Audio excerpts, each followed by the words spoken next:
H. pylori is a group 1 carcinogen, so we gotta kill that son of a as soon as possible. Hello there, my name is Mario Cabral, a nutritional therapy practitioner who loves helping you heal your gut naturally with natural products, foods, and lifestyle changes. Holistically, looking at you as a whole and as an individual so I can make the best, most personalized plan for you. And sustainably, we're here for the long run because we've tried quick fixes and we know those don't work. And today we're going to talk about H. pylori infection, how it's treated, and the pros and cons of each of the different treatments for H. pylori. We're going to cover the antibiotic route and the antimicrobial route, which is like natural supplements, natural herbs, and evaluate the pros and cons of each of those so you can make the best, most informed decision for yourself. But before we dive into it, let me share 2 quick disclaimers. Number 1, this video is for informational and educational purposes only and is not to be construed as medical advice. Always consult with your doctor should you make any changes to your diet or medication. And number 2, it's a bias disclaimer. I am a nutritional therapy practitioner. I am not a doctor, and therefore I do not prescribe or recommend antibiotics to my clients. How I go about to kill H. pylori with my clients is using antimicrobial herbs. Some people come to me wanting to kill H. pylori, wanting to go the natural route, and other people find out through me that they have H. pylori because we ran a stool test and they came out positive. Regardless of my bias, I'm here to give you the most objective information so you can make the most educated choice for yourself. Now let's get to it. So first, let's start by understanding what H. pylori is. H. pylori is a bacteria that resides in about 40% of the population. This means that it's very likely that you have H. pylori and that I have H. pylori. And for most of us, H. pylori is completely harmless. H. pylori becomes pathogenic, meaning that it can cause symptoms and therefore harm our health and our well-being when it overgrows. In normal amounts or in normal size, H. pylori, it's fine. H. pylori causes no symptoms. This is why I personally prefer to call H. pylori an H. pylori overgrowth.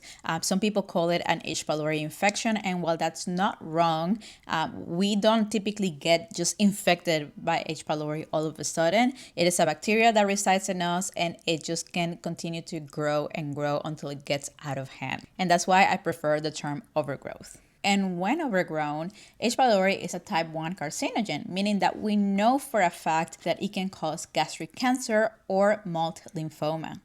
Now, H. pylori does not happen out of nowhere.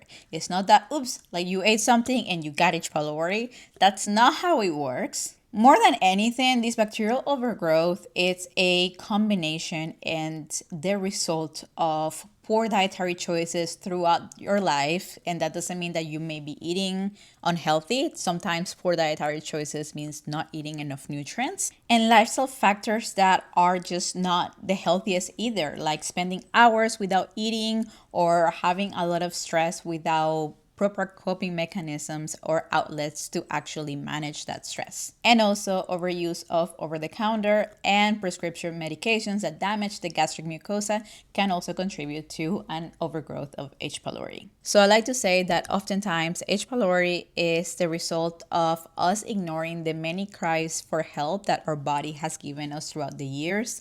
Like maybe you had acid reflux on occasion, and then acid reflux continued to become more prevalent as the years went by, and you maybe didn't pay attention to that, or maybe you stopped having a taste for meat, and instead of investigating why that was, you just stopped eating meat altogether, not realizing that this is typically an issue with low gastric juices and just like overall poor digestive health. There's no reason to point fingers or being too hard on ourselves, but it's important that we understand that unbeknownst to ourselves, we created the environment for H. pylori to thrive, for H. pylori to overgrow.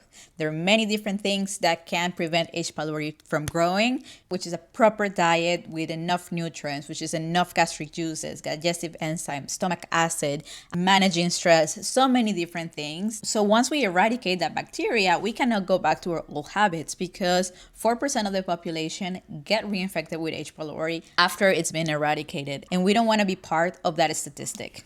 So what are the symptoms of H. pylori infection? Most people with H. pylori infection suffer from gastritis, GERD, acid reflux, other chronic or mild abdominal pain, other chronic or mild bloating. They also may have suffered from some stomach ulcers in the past or in the present moment. And while those symptoms are not exactly exclusive to H. pylori, they very much have a strong correlation to an H. pylori overgrowth. So no, if you have a little bit of gastritis, that doesn't mean that you have H. pylori. But if you have a myriad of symptoms and you don't seem to get better, it would be wise for you to take a test and see if you have an overgrowth of this bacteria. Because one of the things I've seen firsthand many times in my practice is people who have tried it all. Like really, they have a pristine diet, pristine lifestyle habits, they eat really well, they've tried many different types of modalities, and they still can't heal. When you're doing everything right and you can't seem to heal, even when you add some supplements and you're working with a nutritionist or a practitioner, that is a red flag for me. And I always test for H. pylori because 9 times out of 10, I see H. pylori there preventing people from healing. And the only way to know if you have H. pylori is to test it. Really, you cannot just assume that you have H. pylori. You have to test it and know, because you don't want to go through a series of antibiotics or antimicrobial herbs without knowing. That's just not a thing. And speaking of which, the test that I use called the GI map is an incredible test for testing H. pylori and also other microbes in your gut. Oftentimes, clients with extreme bloating and gastritis may not have H. pylori, but they have a crazy dysbiosis going on. Dysbiosis meaning an imbalance in their gut bacteria, and that is what may be contributing to their symptoms. So the GI map for the win, because this is the gold standard of testing. Now, let's talk about the 2 main routes for H. pylori eradication. Now we know that you have H. pylori. Now you have to make a decision. Do you eliminate it with antibiotics or with antimicrobial herbs? Both have pros, both have cons, so let's talk about them right now. Let's start with antibiotic therapy. Antibiotic therapy, more often than not, consists of a combination of 3 different antibiotics. Sometimes 2, but I would say that now most people that I've seen in my practice go through the triple therapy antibiotic rather than the 2 pills, and I guess that is more because of effectiveness. Plus omeprazole or a PPI. This is the preferred route for H. pylori treatment for a few reasons. The number one reason is because most cases of H. pylori are treated at a doctor's office and doctors use pharmaceuticals. So that's why the prevalence of antibiotic therapy for H. pylori is standard. Pro number 2 of using antibiotics for H. pylori is the cost. Typically, the cost of the antibiotics are covered by your insurance or they're not too expensive, and that is definitely a huge plus. Pro number 3 of H. pylori eradication using antibiotics is that it's the quickest route. H. pylori eradication takes about 10 to 14 days of antibiotic therapy, which is, compared to the antimicrobial therapy you will see later, it's a lot of a shorter duration span. So of course, if you're pressed for time or you don't have time to adhere to an antimicrobial protocol that is going to need a little bit more of your commitment, this is going to be the better option for you.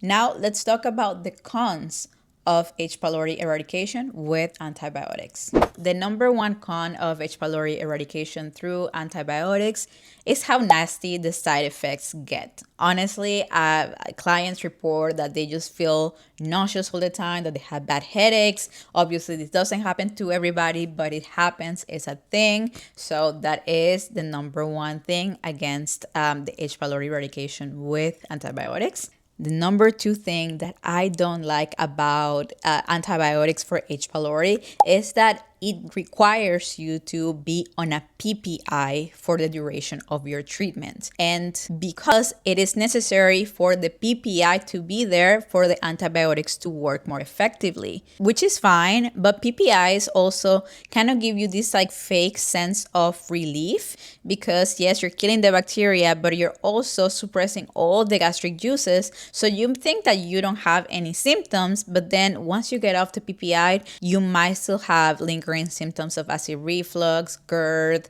chronic cough, chest pain, and all of that. If you follow me for a while, you know how I feel about PPIs. And if you don't, let me tell you really quick, I think they are important. I think they can be a really good short-term solution, but it's not a medication that should be had for more than 3 months at a time. And a lot of people have been on PPIs for a lot longer than that.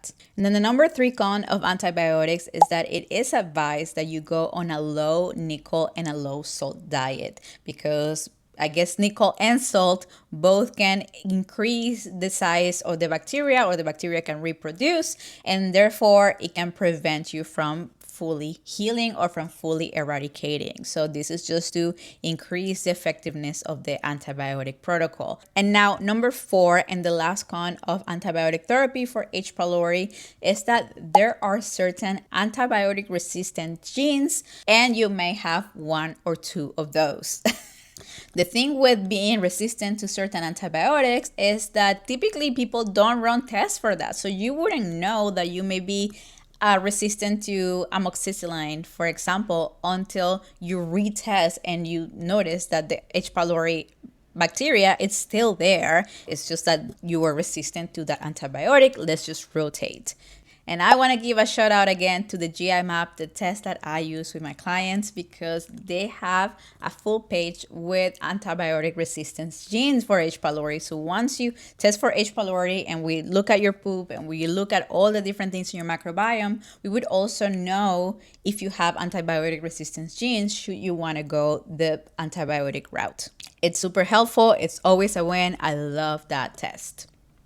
And now let's move on to antimicrobial herbs. The pros, the cons, why I like it, and why it may not be for you.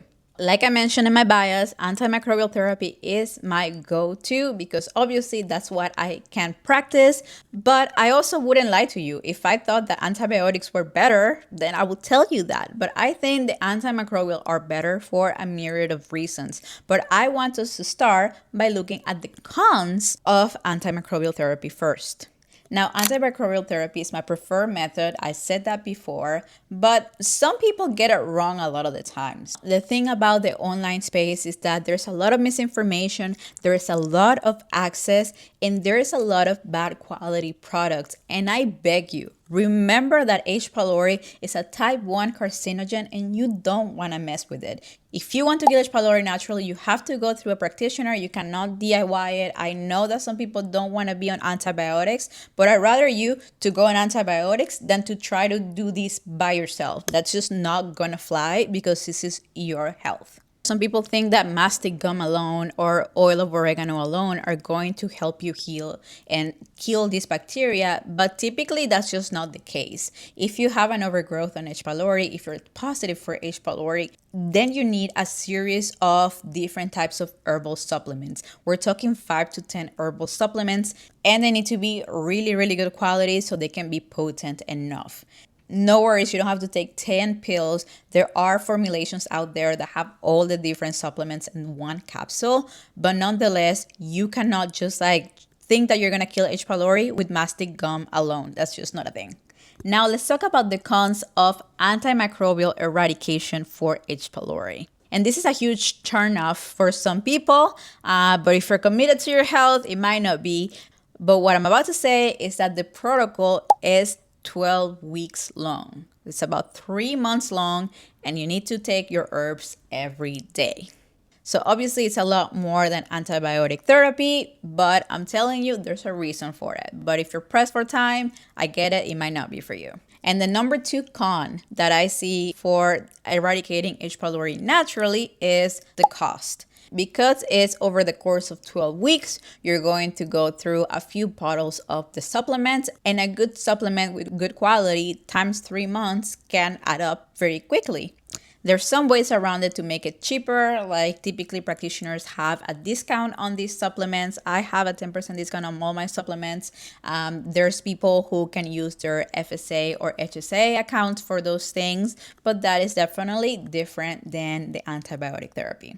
But now that we got the cons out of the way, let me tell you why. Why antimicrobial therapy, in my view, is superior than antibiotic therapy for eradication of H. pylori. Number 1, you don't need a PPI for the herbal protocol to work. This is a huge thing because it's going to allow your body to digest the foods a little bit better. It's allow your body to repair, because remember, the gastric juices that the PPI suppresses, they can often backfire and make our digestion even more sluggish. And the reason why you don't need a PPI is because the antibiotics relies on the bacteria to grow, because the bacteria thrives in an alkaline environment. So because it thrives in an alkaline environment, we need to make our stomachs alkaline. Therefore, we take the PPI, the bacteria grows a little bit, and the antibiotic kills it. The herbal supplements work differently in killing the bacteria. They don't need the bacteria to grow in order for it to kill it, and therefore you don't need the PPI. And now, number 2 on the pros of antimicrobial therapy, natural therapy for H. pylori, and it's that you don't need to worry about being resistant to antibiotics. If you have a gene that is resistant to amoxicillin, it's none of our business. It doesn't apply to us. We're going to kill the H. pylori regardless with our very humble herbs. Now, number 3 of the pros of doing natural herbs for killing H. pylori is that the natural herbs have dual function. The natural herbs kill the H. pylori, but also help your body heal from the inflammation, the irritation, and all those symptoms that the infection causes. So not only are you killing the bacteria, you're also promoting healing. And as a result, when you're done with your protocol, you're actually done. Depending on how good and how thorough your practitioner is, you probably won't be left with any other lingering symptoms. Your symptoms would be gone and your gut will feel like new. And that is the best part of it all. Which brings me to my 4th pro of using natural therapy for H. pylori, and that is that if you're doing this naturally and under supervision, you're doing it under a supervision of a naturopathic doctor or a gut health practitioner, like a nutritional therapy practitioner or a certified nutritionist. This is really, really important because when you are doing things under the care of those kind of providers, you are more likely to get comprehensive, up-to-date, compassionate coaching and information.